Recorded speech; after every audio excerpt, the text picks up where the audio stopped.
The Yu-Gi-Oh! Trading card game is one of the most strategic, intensely gratifying card games out there, rewarding players with innovative deck building, shrewd technical play, and boundless game knowledge. However, new and aspiring players still face arguably the biggest barrier to entry for competitive play, the extremely steep price points for the most powerful cards available. But what if we tried to remove that barrier? In this series, we're going to be maximizing the value of every penny at our disposal to see how well we can perform on a constrained budget. Each season, we'll be investing a baseline of $50 USD into an affordable deck core comprised of the most cost-effective singles on TCG player. For just an additional $10 per week, we'll continually expand on that core, transforming our build into the most competitive deck possible. Welcome to Rise of the Budget Duelist. Hey guys, it's Editing Emanon here. Just before the video gets started, I do want to apologize for not having uploaded the past couple of weeks here. Long story short, it was a combination of a lack of motivation as well as other issues just in my personal life. If you guys want to read some more about that, I do have a link to my TwitLonger post in the pinned comment below, but I will be resuming uploading content, so don't worry, and hopefully you guys enjoy the episode. Thanks guys for sticking around, and I'll see you in the video. Alright everybody, welcome to episode 7 of Rise of the Budget Duelist, and we got a pretty interesting episode for you guys this time around. So this is going to be the week where we finally, in fact, do make the decision on how the insane polls that we had a couple of weeks ago are going to impact this series' budget. And we're of course talking about the Ultimate Nibiru and the Ultimate Droplet that we were in fact fortunate enough to pick up. Now, I did have a lot of very great suggestions coming from the comment section of the previous 2 videos from you guys. So first, I do want to thank you all for your contributions because I definitely did take many of them into account when making this decision. But yeah, if you guys don't recall, basically I was torn on whether or not I should include these cards into the budget simply because on the one hand, randomness is a factor in Yu-Gi-Oh! And players are bound to get lucky from time to time. So this is something that definitely shouldn't be ignored. But on the other hand, this is such a statistical anomaly and it's such an astronomically high value that it seems unrealistic for the majority of people who want to maybe use this series as a bit of a reference point to actually incorporate them fully immediately. So I decided to actually meet this right in the middle because I don't want to defeat the purpose of the series right away. But at the same time, I feel like neglecting the polls as if they never happened kind of does a bit of a disservice as well. So this is going to be a little bit of a convoluted system, but that's really nothing new for me. I tend to like to mix things up. You should also follow the spreadsheet in the description box below if you want a more detailed look on this. But I'm going to be introducing what's called a lottery bank. So what this essentially is going to be is I'm going to reserve the 80% of the value that I typically do for polls into that separate bank. I'm going to actually take out 50 of that immediately for this week, simply as just a prize for the polls that we won. So say that we got like just one medium or average value ulti, which is fairly reasonable to get over the course of a couple of weeks, right? So that's going to be the initial investment that we have for week 7 right here. The rest of that is going to be cast aside into what we call the lottery bank, and I'm going to be able to draw from that on a weekly basis depending on how well I do in the previous week's event. So the breakdown for you guys will be on screen so you guys can see exactly how this shakes out. But the way this is going to work is essentially the better I do, the more I can kind of invest into the game, which I think makes a lot of sense from a player's perspective, right? Because if you're a new player or if you're on a budget and you see yourself doing well, I think it makes a lot of sense that you kind of want to invest in the game and take the hobby a little bit more seriously. Obviously, this doesn't apply universally to everybody, but every circumstance differs, and I think this is the one that makes the most sense for this series in particular. So with that in mind, the $50 that we're going to be having for this week, in addition to the reserves that we had accumulated over time, puts us at around $80, $85. I have to double check the math, and you guys can, again, see that on the screen for you guys right now. But we have, of course, a couple of options that we can sort of invest in. So the first, of course, is going to be the working towards the good old Dragoon package. Now, this one is a little bit far off because of the fact that, Verite Anaconda has risen up in price a lot lately, so this combined with the Verite Anaconda is still not accessible given the model that I just described. So if I do decide to go down this route, then it won't be an immediate change, but this is going to be option number 1. It really provides a lot of offensive capabilities to the deck that still remain present even with the presence of Borosword, which definitely is something that I do want to mend as soon as possible. I think this is a great way to close out games, and it reduces our reliance on follow-up plays with things like Tour Guide, of course. It really just sits there and is a menace to deal with, and also helps synergize with the BA package by being another discard outlet, which is always really nice. The second thing and the second option we have here is going to be something like an IP Masquerena with a lot of just really good, staple cards. So you can think of things like Solemn Strikes. You can think of, higher power cards, maybe that are a bit more on the expensive side. So things of that nature. This was kind of the more well-rounded approach, I should say, where we'll have some utility in all aspects, main, side, and extra deck. Nothing particularly overwhelming, but this will be kind of a great way to cover multiple bases. And then the last thing, which I think was by far the most common suggestion in the comments, is going to be something like simply adding in a Zeus package, which I think would tremendously help in our ability to go second. Helping to break boards always is nice, and I think that kind of complements what the deck is currently trying to do, insofar as it already has a pretty good time going first, but as far as going second, it can definitely struggle quite a bit. So those are kind of the options that I'm working with, and sort of predictably, if you guys can kind of tell where I was going with this, I did listen to you guys' comments a lot, so I figured that I would actually go ahead and go with the Zeus for this week. So the reason I'm doing this is kind of what I mentioned just now. Obviously, it's really, really helpful in covering one of the things our deck is currently lacking. But I also think that this is just one of the best ways to really ensure that, moving forward, we can improve upon the deck on a fundamental level, and we can kind of shift things forward, or format to format, because Zeus is something that's never really going to change. I could see myself realistically maybe not relying on Dragoon every single format if the format doesn't necessarily call for it. But Zeus is always, I feel like, going to be applicable no matter what the circumstance happens to be, just because it is such a powerful Haymaker card going second. So I think that is going to be what we're going to be going with. Of course, I have some reservations because, yes, it does accelerate the pace of the series a little bit faster than I kind of initially intended to. But again, luck like this shouldn't be completely disregarded or unnoticed. And I think that it's important that if you happen to pull, say, maybe a $50 ulti like I did, treating, of course, the $50 as like the pull for this week, that is, I think it's important to kind of incorporate that and use it where appropriate. So that's kind of the logic and reasoning for why I am doing it this way. Again, I don't think any solution would have been universally perfect in any sense. We just kind of got really, really lucky. But I think this is going to be kind of a good sort of starting point. And there's still a lot of room for the deck to grow in the series, which is what I think is the most important thing.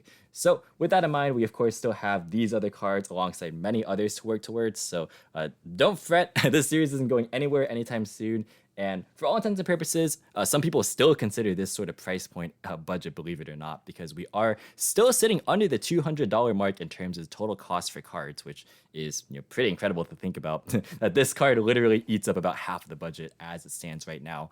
But of course, we do have to supplement this card with the primary way to get into it, and that's going to be the copy of number 49 Fortune Tune.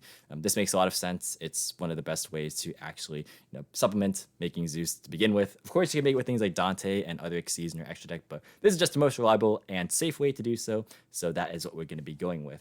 And we're going to be cutting a couple cards from the extra deck. The first is going to be the El Shaddoll App Cologne, because I am cutting the Shaddoll Fusion package in the side deck. Not the Shaddoll monsters themselves, but I am going to be swapping out the Shaddoll Fusion, and I'm going to actually be going back to the Forbidden Chalice in the side deck. And the reason this is that currently, there's a fair amount of virtual world at my locals, just things going second that are kind of hard for this deck to deal with. So I think that having Chalice is a pretty decent catch-all card. I would still like to, have something a bit better for going second. But for the time being, I didn't think that the Shaddoll Fusion was really cutting it. It was more cute than anything else. So that's why I'm kind of sticking with that. And also from the extra deck, I did cut the number 30 Acid Golem of Destruction, just because really there isn't that much Dragoon at locals, so I don't really see a reason in really running it right now. So that is kind of the reason for that. It's important to adapt to your specific locals metagame, so I think that that's something that I am currently going to be doing by cutting the Acid Golem. But with these changes in mind, let's go ahead and run through the deck list real fast. So beginning with the main deck as per usual, nothing has changed here again, so we're going to just be running through it very quickly. It's going to be the 3 Tour Guide, 3 copies of Fiendish Rhino Warrior, we have the 3 copies of Graph, 3 copies of the Skarm, we have triple copies of Farfa, we have 2 copies of Seer, we have the one-ofs in Alec, Barbar, Hcabe, and Libic, and then finally rounding it out, we got the 1 copy of the Backjack. For the traps, we are still on the triple copies of Fiend Griefing, 3 copies of Torrential Tribute, 3 copies of Paleozoic Deinonymiscus, 2 copies of Phoenix Wing Windblast for the discard traps, and then finally we got the 3 copies of Compulsory Evacuation Device, the 3 copies of Breakthrough Skill, and the lone copy of Trap Check. This is probably what's going to be changing relatively soon here, because some of these traps, I feel like while they are performing fine, they could be optimized, so be on the lookout for that in the near future. The extra deck right now is looking like 2 copies of Dante, we have the 1 Beatrice, we have 1 copy of Break Sword, we have the 1 copy of Equipped Engineer still in here. I'm surprised we are in week 7 and we're still playing this card. We have the Fortune Tune as well as the newly added Zeus. Really gotta love to see this. We have the Pilgrim Dante, of course. And then we got the Link Monsters in Gravity Controller. We have the Carabini, the Geonator Transverser, since we did opt to not go for IP this time. Going for Nightmare Phoenix and Unicorn as well. And rounding it out, we got Zero Boros as well as the Borosaur Dragon. And finally, rounding it out for the side deck, we are still on the one of in Pankratops, as well as the 2 Shaddoll monsters of Ariel, as well as Shaddoll Dragon. And then we have our 3 copies of Gamma Seal, the Sea Turtle Kaiju. These did come in the mail. And then we have our 3 copies of Forbidden Chalice, going back to this old favorite. 2 copies of Heavy Storm Duster, 3 copies of Anti-Spell Fragrance, and the 1 copy of Imperial Order to round things out. And of course, before we dive into the replays for this week, I just want to mention that if you are interested in buying any of the cards you see on screen, or if you want to make your own budget journey in any way, shape, or form, definitely go ahead and use my TCG Player affiliate link, which you can find in the description box below. And also in the description, you can find a link to my Patreon if you are interested in supporting the series or the channel content in depth. Very much appreciate those who do currently support me. It really means a lot. And you can find some pretty cool rewards over there. So definitely consider checking that out if you are interested. And finally, if you guys are interested in your own custom designed sleeves and playmats, definitely go and check out your playmat if you want the designs such as this awesome penguin right here. Really, really cool stuff. Like the quality on this is just really immaculate. I can't stress that enough. So definitely go ahead and head on over to their website and use the promo code Emanon10YP for 10% off of your order. But let's not waste any more time and get started with these matches without any further ado. Alrighty, so here are this week's locals matches, and I am actually commentating this and recording this pretty much right before this video is coming out, so it has been a couple of weeks since I've commentated, so I do want to apologize if I have been, or if I am a bit rusty. You can already tell just from the start here that it's been a couple of weeks since I really sat down and really done a long form content. But yeah, we're going to be going up against Gnister in round 3 right here from locals. We do win the die roll, which is quite good for us, but we opened 4 traps in tour guide from what I can remember, so this is obviously not the most ideal opening. It really loses to just any hand trap, and it's cut off from the screen here. The framing's not the best, but my opponent did have Ash Blossom, so we're just going to set 4 and pass, and he has bricked on just all hand traps. Like literally, you'll see the end of this. His hand is not very good, but I do want to post this because of game 2, because game 2 was definitely quite an entertaining one, and I think that that's definitely worth showcasing off. Now we are going to go ahead and Fiend Grieving in the end phase, sending a Scarm so we can try again next turn with another tour guide, but the Scarm itself is going to get ashed as well. So that's 2 ashes down. He has 4 cards left in hand, but we can't really do anything for this position because obviously any BA is just going to self-destruct, and we are kind of just twiddling our thumbs at the moment unless we draw specifically another tour guide or Rhino. So we're just going to attack for some damage and then pass from here. Now, opponent is going to finally find a starter in the Achichi, or sorry, the Picari. That's the yellow one, the Spell Searcher. But we are going to go ahead and Breakthrough Skillet, and he's just going to attack over it before making, I believe, a Dark Infant in main phase 2, which is going to grab him access to the field spell. This is some real high quality Yu-Gi-Oh we're playing right now, but sometimes it's the awkward games where you really get to test both players' technical abilities when things aren't really going according to their game plan. So I think these kinds of things are important to kind of showcase in videos as well, just because some games do look like this, and as awkward as normal summoning Libic and attacking over Dark Infant looks, it really can be the play sometimes. So we're just going to go ahead and sit and pass. You might be wondering why I did Breakthrough Skill the Achichi if he was going to be able to go into the Dark Infant anyways, but the reason was I didn't want him to get access to the I Meet You, the Rhoda, which will turn on pretty much the entire deck, so I felt like that was definitely worth it to stop it. He bricks again, he passes, we draw another BA, we go ahead and go for the Dante since we have now normal summoned 2 BAs in 2 turns in a row. We don't really hit what we want, being a Graph or a Rhino Warrior, but we do in fact hit a Scarm, so that's going to at least get us to the play next turn at the very minimum. So we're just going to attack for some more damage. This is the weirdest game ever, but sometimes it really does turn out that way. We can't even make Beatrice because we don't really have a way to get Dante into the grave to add back a BA while still recovering the Dante, since there is no seer access. So we're actually just going to go and settle for the new card that we already saw in the deck profile, and that is the Zeus. So I'm making the first appearance in video here. I actually already summoned it plenty of times in previous rounds. As you can see, this is round 3 here. And boy, Zeus is a powerhouse of a card for sure, as you can already tell. But yeah, you can see his hand there, and he's going to fan out his opening hand. The 5th card was another Ash. He drew Nibiru for turn, and then the Hcabe, then Valor, then the blue extender. So yeah, that is not what you want to see if you are from the side of Gnister. So he does scoop that one up. Now we are going to go second, of course, and we don't have any hand traps, so we're just going to lay down our hand and let our opponent combo off. He opens to Chi-Chi, which by itself is full combo, and he knows that we don't have hand traps because this is my friend Nick, good friend of mine, and he watches my videos, so he knows pretty much the entire contents of my deck, which I guess can be a disadvantage, but I'm not really too concerned about it since my locals is full of friends that I really enjoy playing with. So, it's not really too much of an issue. I'm not really concerned about that kind of thing. If anything, it'll, kind of put us in more awkward scenarios, and it'll force us to play better than perhaps normal. So that's totally fine here. But you can see him just going through the motions with the Cyberse Wicked, adding the Bururu, and then Dorian adding back one of the Agnisters. He's going to go for Splash Mage, and then the Island going to summon out the Bururu to send the Danmari. And then Splash Mage to bring back the Doyon, and then go for the Wind Pegasus, and then gonna Bururu summon back the Doyon, and then go for the Dark Templar, which will allow him to trigger it after he summons the Achichi, I believe. Oh, he's gonna go for Silent Mining first for the Hiyari, I think its name is called. I called it the blue one earlier because I blanked on the name, but I believe it's called Hiyari. But yeah, he's gonna go for the Chi-Chi off the island, turn it into a Dark Infant, move it by its own effect, and then trigger the Dark Templar as well. And then yeet everything into a 6 material Arrival Cyberse Gnister, which you may know is very hard for this deck to out. The only out really in the native main deck is Boral Sword, and of course Damara can just negate it.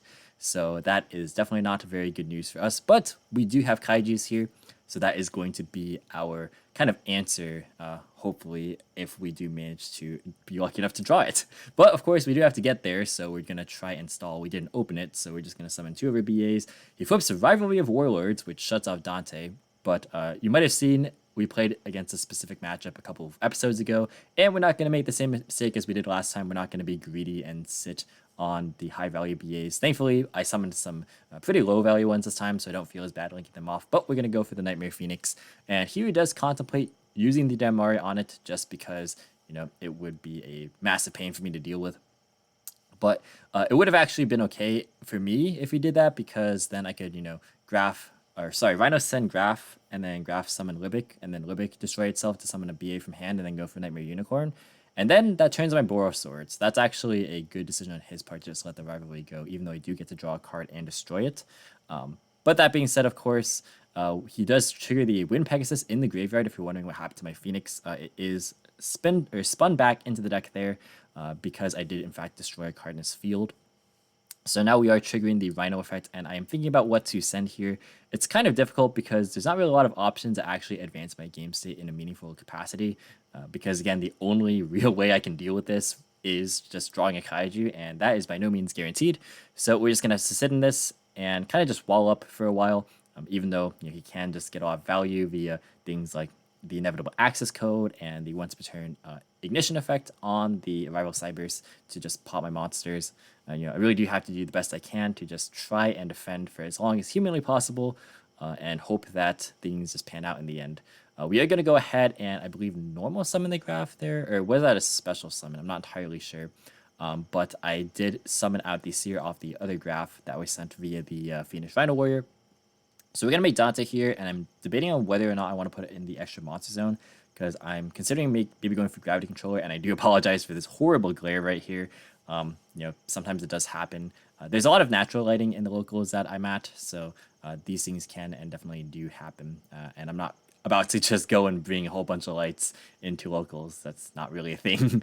But carrying on here, we do put the Dante in the extra monster zone, and so we're just trying to defend. And I'm deciding if I want to mill, because I do want to hit Skarm just so I can see more stuff next turn. But I didn't want to mill Kaijus, and that's what happened. I was kind of discussing it, just because, again, sometimes I like to have fun here with locals in terms of just chatting with my friends. But you saw I got what I wanted, and I also got what I feared, which was milling a Gamma Seal, and I also hit Skarm. So I guess it was, you win some and you lose some, right? But we're going to link away for Gravity Controller, triggering the Seer Dante. That way we can end on Beatrice still. I think I'd do it this way just because I had no extra BA in my hand, so I needed to link off the Gravity, or into the Gravity Controller anyways. I didn't want to relinquish the spare Graph, which is what I was most afraid of. But in the end, I think that having an interruption is better than not having an interruption, and I can just search off the Skarm anyways. I was lucky enough to hit. So after setting a couple back row, we're just going to pray that this is enough. Now, we do know several of the cards in his hand. We know that he added, I believe, the I Meet You. I'm not sure if we know anything else. I can't recall off the top of my head. Again, this match was played quite some number of weeks ago, so it is not the clearest in my mind right now. But he is going to go ahead and pick up the Idol Reborn off of this copy Picari, and that is definitely quite good. I do have a Dynamisca set, and I don't opt to actually use it on the island, which is how he summoned the Picari. I don't think he normal summoned it here. Reason being is that, really, I just want to stop the avenue into Access Code Talker, if at all possible. So that's why I decided that, even though it would be some value to just banish the island, since it can't recover itself, like, he can easily just access another one anyways by going to another copy of the Infant, since I knew he had Doyen in hand. And, he could just normal summon it since, again, he didn't normal summon yet. So stopping the access code, I think, is like my best win condition. He does use the Arrival Cybers to pop my Beatrice, which I chain to send a Backjack here, and we're triggering all of our effects. So we're going to go and Dante add back Seer, we're going to go and Backjack stack, and we're also going to get the Beatrice to summon out the Pilgrim Dante, which is not the greatest necessarily in terms of dealing with the board, but it does help us to dig for Kaijus, which is good because drawing cards is nice. Now, he does, I believe, normal summon the Doyon there, and then he goes into Lingeribo, which is a card that I honestly continuously kind of disregard when playing against this deck, to be honest. There are times where I really do just need to be more cognizant of that. He used a token to go for the Lingeribo. That's my mistake there. And then he normal summoned the Doyon that he picked up here off the I Meet You. So that is what ended up happening. I was wondering where the extra body came from, but yeah, I forgot the Arrival Cybers does generate a token. I was kind of busy talking there, but he's going to actually level modulate and then go into I actually can't remember if they're both level 4 or not. Excuse me on this. Again, commentary might be a little bit rusty here, but regardless, he is able to make this Light Dragon at Guister, which does kind of force my hand here just a little bit. So because this one doesn't just target and Pilgrim Dante only has targeting protection, I do want to deal with this. So I am going to send the Graph away, and this is kind of why I searched Graph off of the Skarm, because I kind of anticipated that the Arrival Cybers would be used at some point, or he would have to beat over it, so it wasn't an issue. I do chain the Backjack in response to the Purple Dante so I can get a trap set, which was a Wing Blast, and then we're going to go and Graph summon out Farfa to go and banish this copy of the Light Dragon until the end phase. So that is definitely good for me, and we're just going to kind of react to the next play. At this point, I'm reasoning that, unless he has 2 extenders, he's going to have to get rid of his Lingeribo at some point in order to really make use of like Link Laddering via stuff like Splash Mage. So I'm not really all too concerned about it. But yeah, he's going to go and use the Idol Reborn, which we did know about, but I'm kind of at this point hoping, again, that that's the only extender he has, because his island, again, is shut off right here. I do, however, kind of make a bit of a mistake here. You could argue it is, and you could argue it isn't, because he is going to actually linger with the Fiend Griefing that I use in response to the Idol Reborn. It's a bit of a juicy time to use it, but having it get negated is not great because that is one of the ways for me to accelerate my engine. And he actually did end up having the second extender anyways in the form of the Getshiri, so I guess ultimately it didn't matter in the end because he could have kept the Lingeriba on board the entire time to just negate whatever trap. But that being said, it still might have been better for me to hold on to the Fiend Griefing and made sure that it resolved because, having the extra tour guide perhaps for next turn would have been great. I do believe I had a tour guide in hand. I think you can see it actually, but, kind of just in principle, that's things to just consider moving forward. Now he does go for the Secure Gardner, which is actually going to attempt to bounce my Purple Dante, but it does target, and has to read the Purple Dante because that line of text is one that people kind of forget about since who really summons Purple Dante anymore. But it's come up a couple of times this series, and that is definitely a blessing for sure. But yeah, he's going to bounce a Gravity Controller instead. He's going to set one to play around the Purple Dante, and then he's going to just let the last card in his hand go. And I believe the card that he added back off of Doyen is the one that's set, which is either the Idol Reborn or the I Meet You. I'm pretty sure it's the I Meet You. I could be mistaken there, but we do go ahead and survive the turn, which is definitely relevant. Gives us some more time, but of course we do have to draw now into one of our 2 kaijus instead of one of our 3, with his Light Dragon coming back in the end phase as well. So we do draw for turn here, and we do have some plays available to us, but none of them are really conducive to just outing this copy of a rival Siggers because he still has Damari in his graveyard.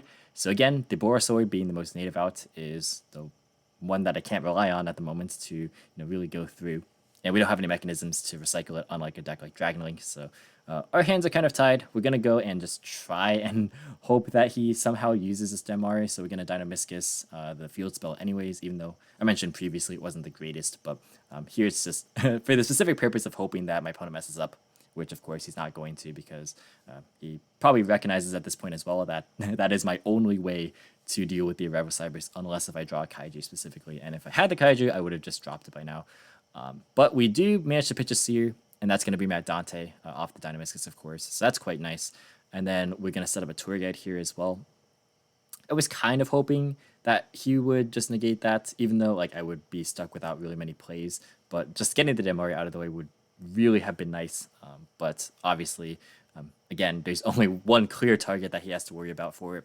So he's never really going to bite.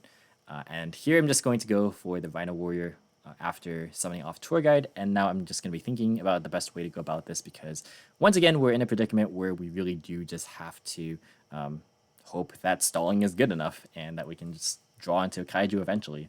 We're fairly through, we're a lot of the way through our deck in terms of just the number of cards that are remaining, but statistically the odds are still not in our favor. Even if we have 20 cards left, that's like a 10% chance to draw on any given turn, or on that given turn I should say. But we're going to make an Equipped Engineer, which is fantastic at walling up, which is unironic because normally I'm not using it for that effect.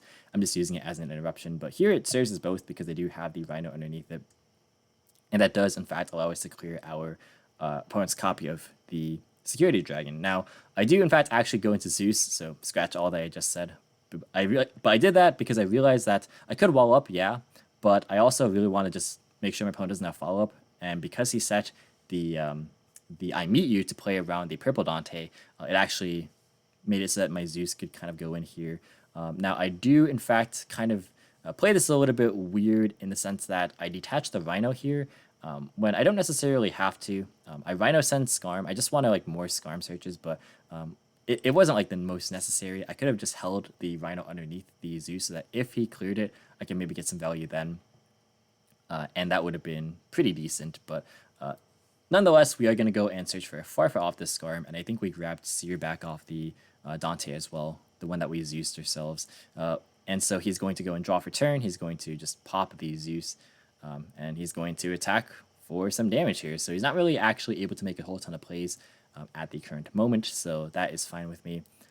Here, I have a trap set, and I'm debating on using it just because I can revive my Dynamiscus to take less damage, but I decided against it, and this top deck right here is going to be game determinative because I'm almost out of plays. And what do you know? That top deck is a Kaiju. Now, I know this isn't Gamma Seal, even though we've picked up Gamma Seals. At the time where I recorded this game, the Gamma Seals didn't come in the mail yet, but functionally, it's the same thing. It gets rid of the Rival Siggers, so we were super lucky there to actually top it. And that's kind of what all the stalling was there for. Even though the odds weren't in our favor, they still were possible, and they did work out for us this time around. So we do have another Lingering Tour Guide in our hand, which we can turn into a Carabini, and from here we are in a pretty fantastic position. We can go for this copy of Olympic that we did summon off the Tour Guide. We can trigger its effect, that is, and we do know that our cards in hand are Seer and Farfa at minimum, and we did, of course, draw the Kumungus, so that is the entire contents of our hand being known right there. So we're going to go and Olympic summon out this copy of Farfa, actually, and then we're going to use the Carabini's effect. And from here, we just have to make sure that we can OTK this turn, because if we don't, then we're going to be in very deep trouble. Because as you've seen in like matches such as Virtual World, if we don't OTK all of the time, our opponent can really just reestablish a lot easier than we can. It took us a lot of work to get to this point, whereas opponent can just play with one card starters. So that's definitely not the greatest. But we do Dynamiscus away the token. I want to Borosword attack into Humongous, which is why I did it that way. And we're going to Seer, bring back the Dante. And then we're going to make Borosword. And even though Dynamiscus is unaffected by monster effects, we do in fact get to still attempt to switch it, because the conjunction on Borosword is also, so you do as much as you can. Doesn't have to successfully do A to do B. So we're going to attack into Humongous and boost it and attack with the Paleozoic Dynamiscus, and then attack again with Borosword, and that is the end of this match. We take that one 2-0.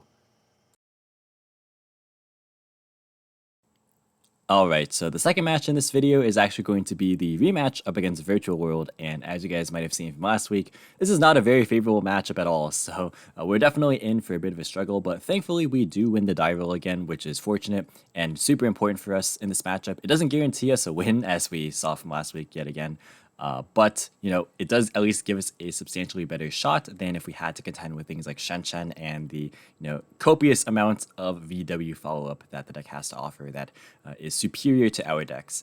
Now, we're going to go ahead and normal summon the Graph, special out the Alec, and then we're going to go make our high-value Beatrice here. I don't opt to, pitch Graph or detach or anything just to get Scarmage rotation. I can't remember exactly if I had Tour Guide in hand at this moment, but I do know that I want to actually keep a good material underneath the Beatrice to play around Ash or Imperm, which VW is very much known for playing, both those cards. And those cards are just popular in general in the meta, of course. So I think that if at all possible, it's good to bear those things in mind. And speaking of Imperm, there it is right here. So it's going to be targeting the Beatrice, and she'll be negated. Now, I actually make the interesting call here to, after a while of deliberation, just not use Beatrice in response, which seems a little bit weird since I can immediately get value right now by just sending a copy of Backjack, for instance. But that doesn't guarantee necessarily an interruption. You've seen how many times I've missed Backjack in the series so far.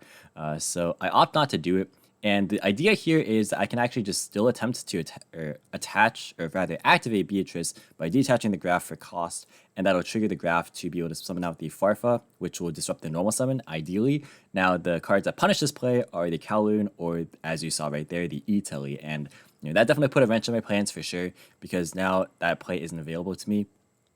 Granted, at least I can still at least do it here on resolution of the GG, but that's kind of a weird timing to do so, kind of looking back on it in retrospect. I let GG resolve, sending the Qinglong and everything by targeting Nian, when I could have just outright banished the Nian to force my opponent to commit to his normal summon, because him not having to commit to the extra card definitely, would have made a difference. Now, to be fair, he had the Call by the Grave anyways, so, if you have it, you have it. Having a couple of one-ofs is definitely nice, just the power cards here.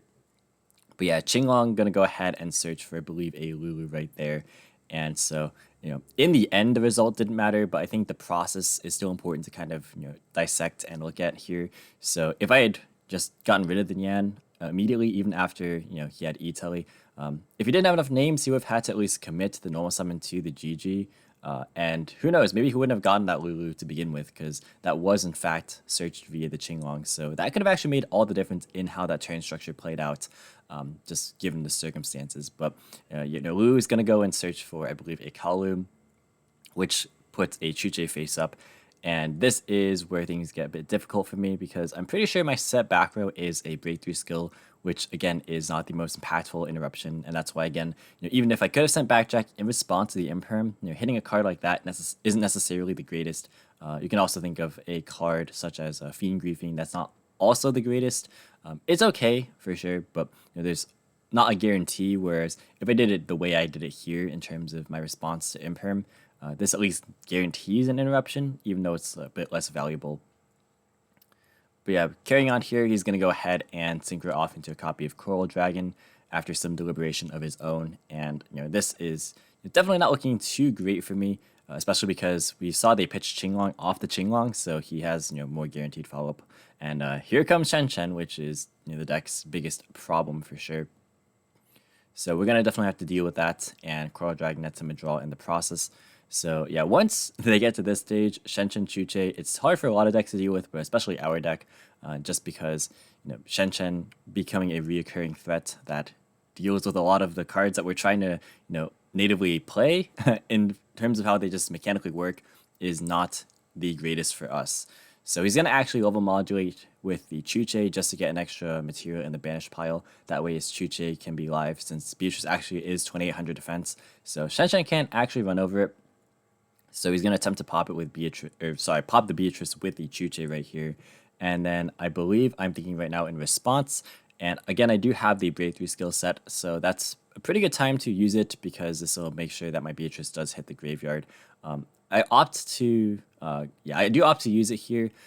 There's a world maybe where you save it, but I don't really see a reason where you do, or a reason why you would, because this is pretty much the best target in most cases to actually use it. It also gets the breakthrough skill in the graveyard itself, so I can banish it on my own turn for further use and for future extension, which is definitely good.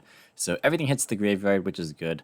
I can go ahead and Dante add back and also trigger the Beatrice, which is quite nice. So out comes the Pilgrim Dante, which is also 2800 attack. So that's quite good for me. Just being able to kind of help cycle. So I give him the option to either crash, or if he doesn't crash, then I get another turn of Pilgrim Dante, which is totally fine with me because I also have the breakthrough skill engraved, so I can kind of just keep playing and keep cycling. So I'm kind of hoping that he doesn't crash here, but he actually, I believe, ends up doing so, which is a smart move on his end, because him dealing with that makes it so that my grind game is kind of, I guess, curtailed a little bit, just because Pilgrim Dante does also contribute to that by generating me card advantage. But him having Shen obviously already makes it so that he has a grind game available to him. So he's going to crash. I am going to go ahead and try and use the Purple Dante. I believe he ashes it. Yeah, and then he pitches the Lulu off of the Pilgrim Dante's other effect and then adds it back off GG in the end phase. So he didn't lose too much off of that. Now, this is the one turn that I have as a reprieve, and I believe, I did have the tour guide from the start, because I know that he has no interruptions, I know the card in his hand is Lulu, and I know the card that he has on field is Chuche, but he doesn't have anything banished right now, so he can't recycle anything. So this is the one turn I have, but this deck actually can't OTK from nothing, which is unfortunate. Like, you have to have another monster for Boarsword already kind of to have set up, and this wasn't going to cut it. So even though I have the whole Carabini line available to me right now, it wasn't actually conducive to game just because of the extra deck cards that I currently have. There's ways to actually potentially change that, or at least kind of ways to set up potential future turns, which would have been nice. But yeah, definitely is unfortunate that that is not going to be an option for me. Now, what I could have done was gone for a line that actually would have dealt 7,900 damage, because I can't remember exactly what I had in my hand, but I remember I was contemplating this, and there's a way where I can have Seer access as well as going for Barbar potentially off graph. So that could have been good as well. But yeah, I decided against it. I think I had another BA, which is why I was ultimately considering it. But I decided to just try and go for more setup instead of the super aggressive play, which maybe there's a world in which the aggressive play was better. Because if I can deal 7,900 damage, it just means I need only one Barbar hit, or really any type of attack, and that would have been enough for lethal. Just having a lingering threat would have been decent. But yeah, definitely is a bit of a struggle sometimes when you don't have a card such as Dragoon, for instance, where that just represents an extra 3k damage on board that you can have access to at any time, pretty much, and that definitely would have come in handy here for sure. But yeah, instead we go for a bit of a different line where we summon out Skarm off of the Graph, and then we summon out Graph back from Seer after sending it off the Carabini. And this way I'm just trying to get more high value cards in rotation. I go ahead and detach the Skarm, just trying to hit a Backjack. We don't hit it, of course, it's a one-of, so it's not really likely. But yeah, we're just going to get in for a moderate amount of damage here pretty soon. Because we did in fact boost our Carabini at the very least with the Seer, so it is some damage. So it's 21 plus 25 is, I believe, 46. So that's a fairly decent and sizable chunk. It's not the OTK that we wanted, but it is at least decent enough setup to where we can go into main phase 2 and put a Zeus on top of this Dante. So that's definitely not too bad. Also, having Carabini here is pretty good because there's a nice answer to Chuche. So it just can't immediately out the Zeus once he goes to Shen, which I was thinking about as well, because Shen immediately setting up the Zeus, the Chuche is a bit of a problem in most other instances. We also have a tour guide follow-up in the end phase via the Skarn that we detached, so that's not bad either. Yeah, so here he's actually gonna activate Chuche, and then he's gonna read Carabini, because I think like right as he activated it, he remembered it. And of course it's local, so yeah, I allow him to kind of just think through his plays and take stuff back if needed. Obviously, if this were a higher tier event, I would not be as lenient necessarily, but yeah, he opts to just go ahead and pop the Carabini instead. And here I actually make a mistake where I forget to use Zeus's secondary effect, because I was kind of focused on just the plays that were happening in front of me in terms of like, oh, what's the target off the Chuche going to be? But yeah, definitely should have triggered the Zeus right there. That would have made a difference for sure, because I could have actually put the backjack under it, which I was fishing for with the Dante previously. So that could have given me one extra interruption that I didn't have access to prior. So definitely does make a difference. So don't forget your second Zeus effect activation. But yeah, gonna go ahead and target the Shen off the Lulu right there, and this is prime time to go ahead and Zeus. I don't really see a reason not to, since Lulu is such high value. I'm kind of putting him on just having the extra name to be able to normal summon, or rather normal summon the Lulu and then have the extra name to target the Lulu, that is. But yeah, we're going to go ahead and trigger some effects here in the process, which isn't too bad either. And here I think I was just, here's where I remember where I forgot to use the second effect of Zeus, and I'm like, oh, whoops, that is my misplay. And he did in fact end up having the other name, and that allows him to trigger the Nian Engrave as well. So that definitely is not the greatest news for us. Oh, he had Qinglong Engrave anyway, I totally forgot. So yeah, it didn't really matter necessarily if I had, I mean, it did matter that I stopped the Lulu from getting like an extra card, but he had the name anyways that I was kind of discussing prior. So I guess that whole debacle was not really relevant. But yeah, I'm going to go ahead and summon back the Lulu off the Lelo. And now he has a whole bunch of materials to work with, and as you know, we don't play hand traps, so we are definitely in a bit of a predicament right here. So yeah, he has free reign of the board right now. He can make whatever he wants, and thankfully right now, none of them include Shen, but we're definitely on borrowed time right now, because it's only a matter of time really before we get outgrinded out of this game. And that's really kind of the problem right now with this matchup, is that if we don't manage to pull off an OTK or anything like that, it's so easy for VW to just rebuild. And we don't have any tools in our extra deck to kind of help accommodate or make a sort of backup plan after we go through Beatrice especially. Like Engineer's fine, sure, and maybe we could have gone for that. But I mean, Zeus is pretty similar. It was probably better in this specific case when Choo Choo was already up. So, you can really see that that singular interruption really just isn't enough to stop Virtual World follow-up most of the time. And he's actually going to fan away our copy of Breakthrough skill as well. So we don't even have a subsidiary answer to the Breakthrough skill. Or sorry, the Shen via the Breakthrough skill, I should say. So yeah, that definitely sucks for us. He actually also draws very well off of this Stardust Charge, which is the copy of Lily. So now we can go for additional plays in the M7. And I'm actually pretty sure he had lethal right here, because he sent Xuanwu. So if he goes ahead and summons back the Shen off Xuanwu, that should be enough for a game, because he adds back with the M7. So I think 27, 28, and I believe Fan is 26.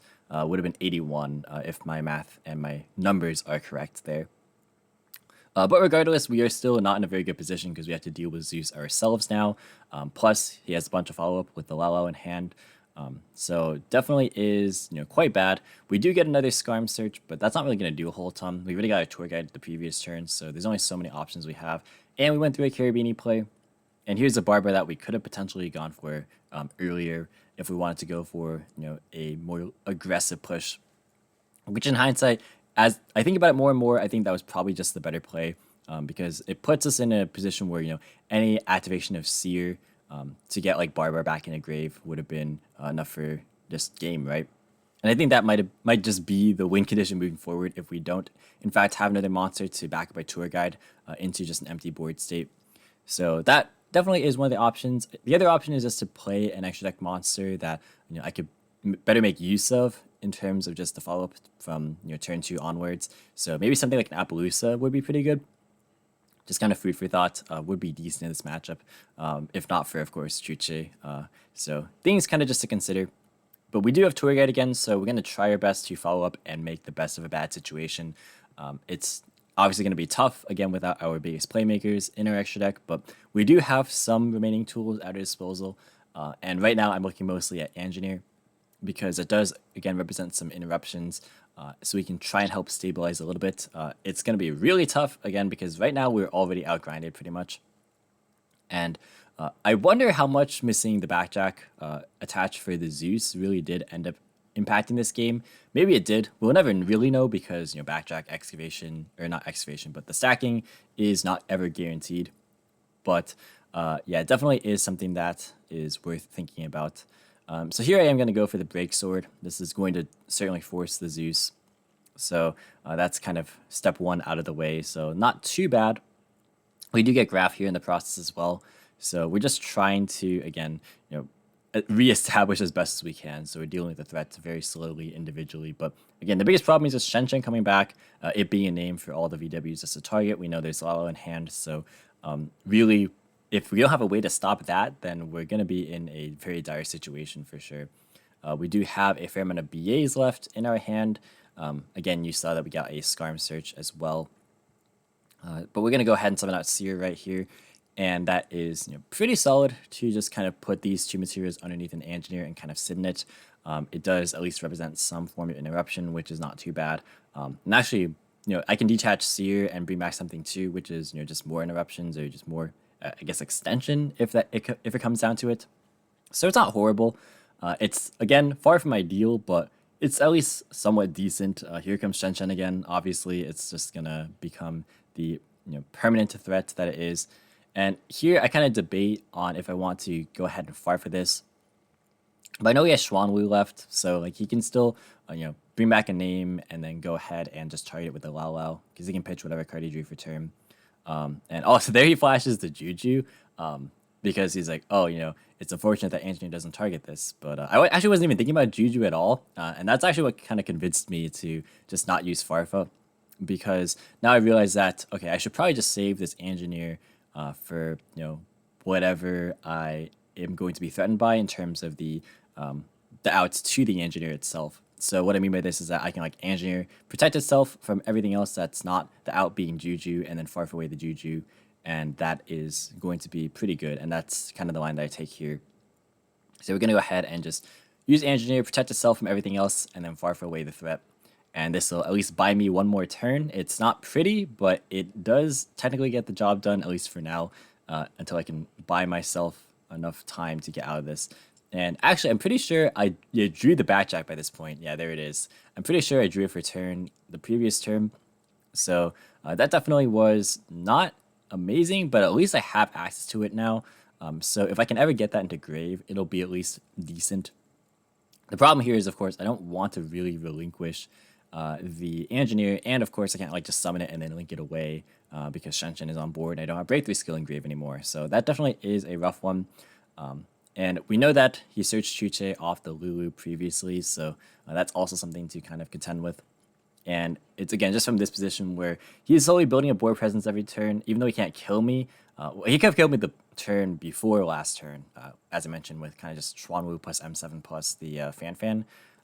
But yeah, even regardless, like he's building a board presence much faster than I can, and it's amounting to a lot more pressure than anything that I can make at this point because all my monsters are just so much smaller, like even from the extra deck, because they went through like Zeus and I went through my Dantes already. And yeah, I went through Beatrice as well. It's like those are the biggest boss monsters besides Spore and it's kind of hard to ladder into that when you don't have Carabini. So it's a bit rough for sure. Like maybe I could have, I suppose, like detached and then gone for Seer to bring back the Carabini and then go for Sword, but that didn't really, that doesn't really do a whole ton. But like that's something that maybe I could have done.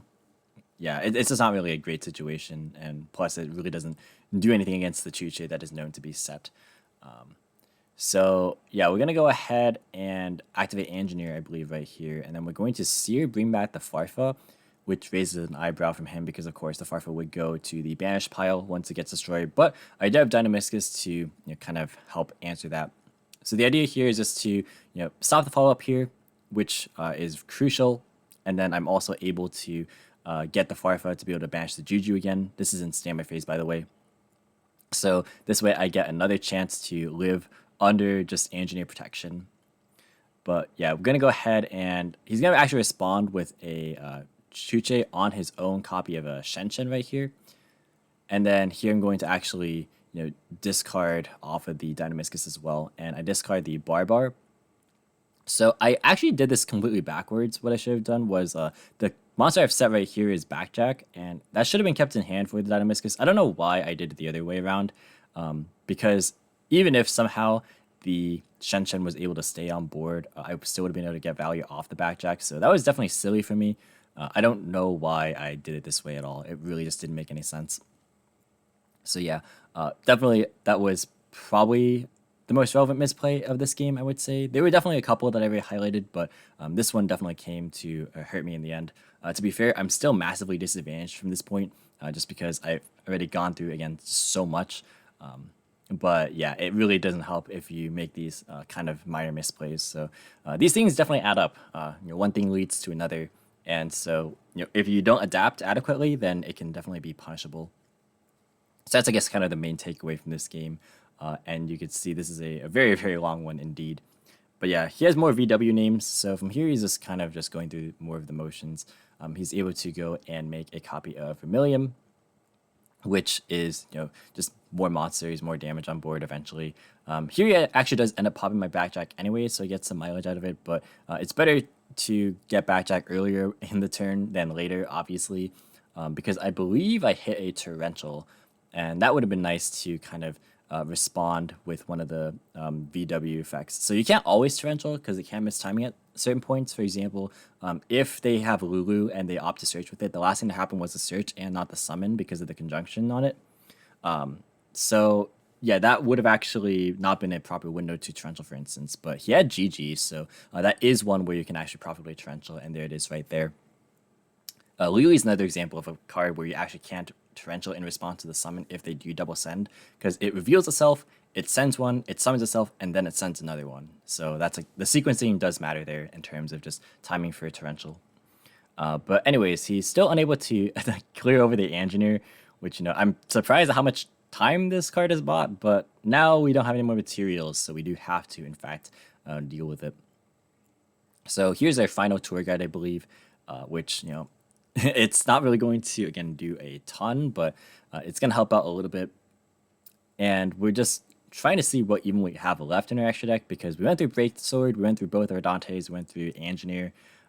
And so I think the last Xyz we have is Fortune Tune right here. And I'm thinking like maybe this will help wall up again. It's easier for him to clear just because he can repeatedly attack into it, and he has like 5,000 monsters at this point. Because keep in mind, again, he had Shen in graveyard still because he popped it with his own Chuche, so the Dynamiscus didn't actually manage to clear it. But yeah, also I did not use Dynamiscus in grave in response to the Chuche, which I think I forgot about. But in the end, I don't know how much of a difference it would have ultimately made. Here he's going to go ahead and draw for turn. He's going to go and I think that was a Vermilion pop on the back row, I think. I'm not entirely sure. But yeah, he's going to go ahead and Shen here as well. So yes, there's a bunch of plays available. And my Fortune Tune is a decent wall, but it's not going to be a big enough one. He's going to go and just summon everything just to make sure that he can just clear my entire board, because I'm pretty sure I have a Farfel left in my deck too, and there's a Rhino underneath that Fortune Tune. So I'm just trying to be as annoying as possible before delaying my inevitable defeat. But yeah, he's going to go ahead and attack. I'm going to just Farfel away the Zeus for fun. But yeah, he can very much clear my Fortune Tune and attack for game. And that was game one. And it was like 1 minute before time, so I decided to just scoop that one up, and he picks up that match. So we managed to finish second place at Locals, and we are moving up in the world, just really slowly trying to get up there. We got our 3-1 record, still losing in Virtual World. I really need to figure out a way to actually make that matchup less bad, because we are getting destroyed. I'm not going to put it lightly. It's not a fun time. But regardless, we still, again, managed to make second place. So here are our prizes, as well as our entry pack for this week. We got quite a lot here, so I'm pretty excited to just go ahead and open these and see if we can manage to replicate our luck. Pretty likely it's not going to happen, but one can dream. Actually, for the sake of the series, I kind of don't want that to happen, in all honesty. It was hard enough to make the decision for this week as is. So if we can go ahead and just, pull regular, I wouldn't be too upset about that. But of course, we can always, hope for the best. So let's go and start out with our entry pack, which is OTS pack 16 right here. got to see what we're going to be opening, and I always have to make sure that things are in frame because I generally have not been doing a good job of opening these, on screen like most seasoned pack opening channels because I'm definitely not one of those. But let's go ahead and open this real fast, and then let's see what we got here. So for OTS 16, we got a Power Filter, we have Lord British Space Fighter, and we have Mausoleum of the Emperor. Pretty interesting choice for a super rare inclusion in this set. But let's move on into the other OTS packs. Let's move down the line into 15 next. So we got 2 of these right here. Just crack this one open and see what we got. So we have a Amorphous Persona, Armed Dragon level 5, and we have Shaddoll Dragon again. Second one of these that we've pulled. We're only playing one of it right now, but maybe we'll do a switcheroo and go over to Shaddolls maybe. Who knows? Just kidding. We're not going to do that. But it would be a pretty interesting thought if we managed to switch entirely a deck throughout the series. But you'd have to open a lot of product for that to happen. Let's be real. So let's go ahead and open the other OTS 15. So we got Armed Dragon level 3, Armed Dragon level 5, and a Dogmatica Punishment. Hey, this is pretty cool. I actually own only commons of this card, so it's nice to actually pick one of these up. So that is pretty nice there.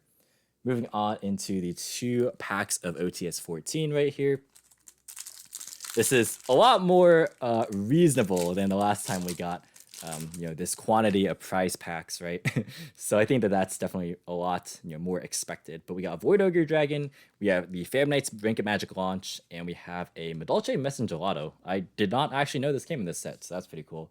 Goes to show really how long it's been since I've opened packs in any quantity, really, especially OTS packs. But yeah, the final OTS pack and the final OTS 14. Let's see what we have in store. So we got a Raid Raptor Singing Lanius, we have an Evil Thorn, and we have a Dual Avatar Spirit Token. Again, did not know this is in here, but hey, we'll take it, I guess. All right, so there is our, very typical and boring OTS pulls. Nothing too crazy this time around. Thankfully, again, I would not want to put myself through another dilemma like last time. So let's go through our one-of packs before we do the 4 Kings Corp. So we got Lightning Overdrive right here. So let's just go ahead and see what we nab off this one. So we have War Rock Generations. We have Bujin Candescence, I think that is. We have Amaze Attraction Majestic Merry-Go-Round. We have Oto Shidamashi. We have Proof of Proofless. What is this? I'm going to read this card right here. If you control no special summon monsters, you can special summon this card from your hand. Also, you cannot special summon other monsters for the rest of this turn. You can only use this effect of Proof of Proofless once per turn. If this card is normal special summon, you can immediately after this effect resolves tribute summon 1 monster. This is interesting. Hey, it's a level 3 Dark Fiend, so searchable via Skarm. We have a Basil Rose Shoot. We have Springen's Booty. We have You and I, and we have the Camofrite. So that is our Lightning Overdrive right here. Next up, we got a single pack of Blazing Vortex. I literally can't remember what came in this set besides Pot of Prosperity. I could not tell you what else is in here.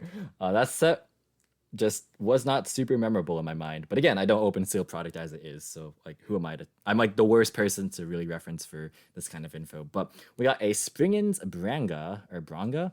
We have Icy Breeze Refrain. We have Fabled Marcosia.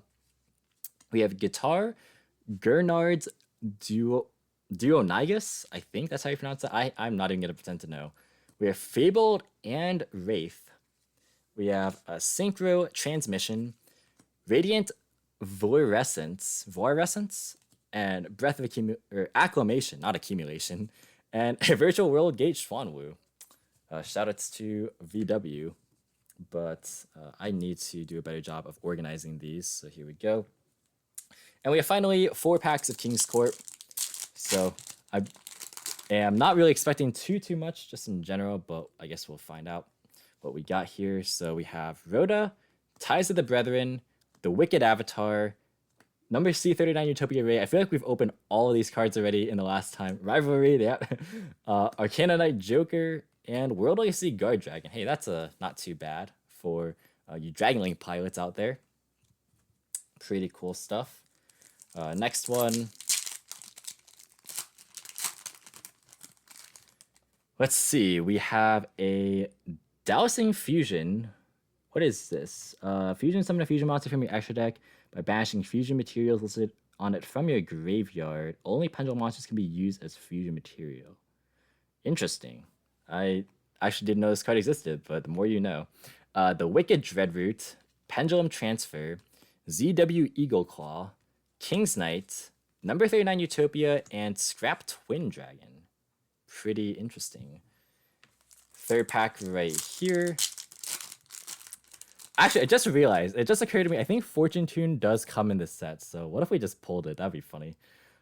We have Claw Castle, Converging Wishes, Rescue Rabbit, Arcana Extra Joker, Constellar Ptolemy 7, the Wicked Dreadroot, and Crystal Girl. Again, the Great Emperor Penguin Searcher. That's the only thing that I know it for. I don't know if it's used for anything else, but that is it. And this is the final pack right here. So we got Eternal Bond, we have Queen's Knight, we have Pendulum XYZ or Xyz. Yeah, it would be Xyz because of the capitalization. Golden Eyes Idol, we have ZW Ultimate Shield, we have Rescue Rabbit, and I literally called it and it happened. All right, cool. Sure. You guys might have noticed, actually, the one that I profiled is, in fact, a secret rare from Number Hunters. So maybe I just moved that one.